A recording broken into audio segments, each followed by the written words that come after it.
नमस्कार। श्री रामचरितमानस में आप सभी का हार्दिक स्वागत, अभिनंदन। आज के इस वीडियो में आप सभी के सामने प्रस्तुत है श्री रामचरितमानस के बालकांड के दोहा नंबर 327 और 328 का संपूर्ण अर्थ। बढ़ते हैं दोहे की तरफ। सहित बथूटहि कुंवर सब, तब आए पितु पास, शोभा मंगल मोद भरी, उमग्यो जनु जनवास। तब सब चारों कुमार बहुओं सहित पिताजी के पास आए। ऐसा मालूम होता था मानो शोभा मंगल और आनंद से भरकर जनवासा उमड़ पड़ा हो। पुनि जेवनार भई बहु भांति, पठय जनक बुलाई बराती, परत पावड़े बसन अनुपा, सुता समेत गवन कियो भूपा। फिर बहुत प्रकार की रसोई बनी। जनक जी ने बारातियों को बुलावा भेजा। राजा दशरथ ने पुत्रों सहित गमन किया। अनुपम वस्त्रों के पावड़े पड़ते जाते हैं। सादर सबके पाए पखारे, जथा जोग पीड़ा बैठारे, धोए जनक अवधपति चरना, सीलु स्नेह जाय नहीं बरना।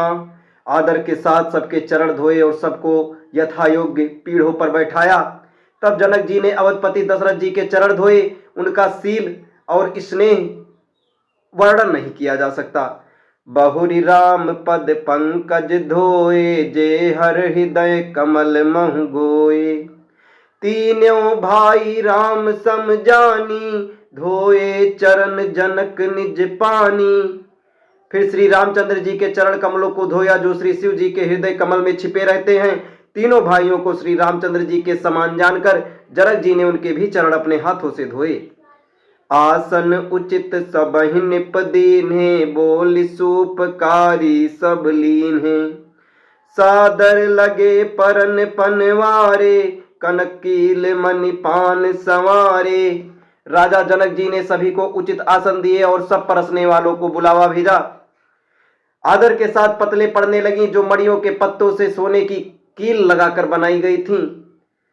सुपोदन सुरभि सरपि, सुंदर स्वादु पुनीत, छन महु सबके परुसिगे, चतुर सुआर विनीत। चतुर और विनीत रसोइये सुंदर स्वादिष्ट और पवित्र दाल भात और गाय का सुगंधित घी क्षण भर में सबके सामने परस गए। पंच कवल कर जेवन लागे, गारी गान सुनि अति अनुरागे।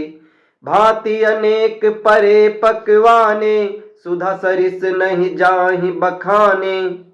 सब लोग पंचकौर करके अर्थात प्राणाय स्वाहा, अपानाय स्वाहा, व्यानाय स्वाहा, उदानाय स्वाहा और समानाय स्वाहा इन मंत्रों का उच्चारण करते हुए अपने 5 ग्रास लेकर भोजन करने लगे।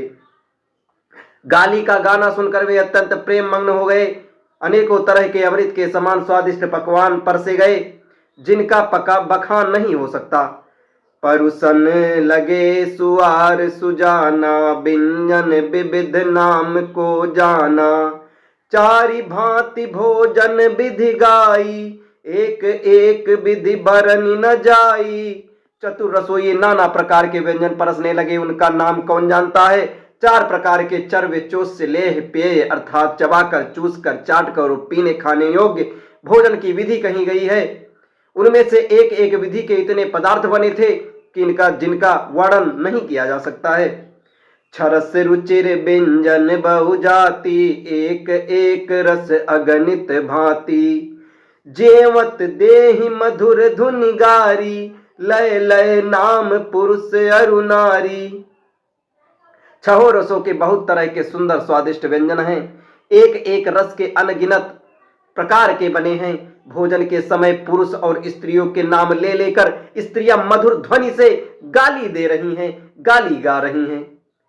समय सुहावन गारी बैराजा, हंसति राउ सुन सहित समाजा। यही विधि सबहि भोजन कीन्हा, आदर सहित आच मनु दीन्हा। समय की सुहावनी गाली शोभित हो रही है, उसे सुनकर समाज सहित राजा दशरथ जी हंस रहे हैं। इस रीति से सभी ने भोजन किया और तब सबको आदर सहित आचमन हाथ मुंह धोने के लिए जल दिया गया। अब इसके आगे की कथा आपको अगले वीडियो में बताई जाएगी। तब तक हमारे साथ बने रहें। धन्यवाद। जय श्री राम।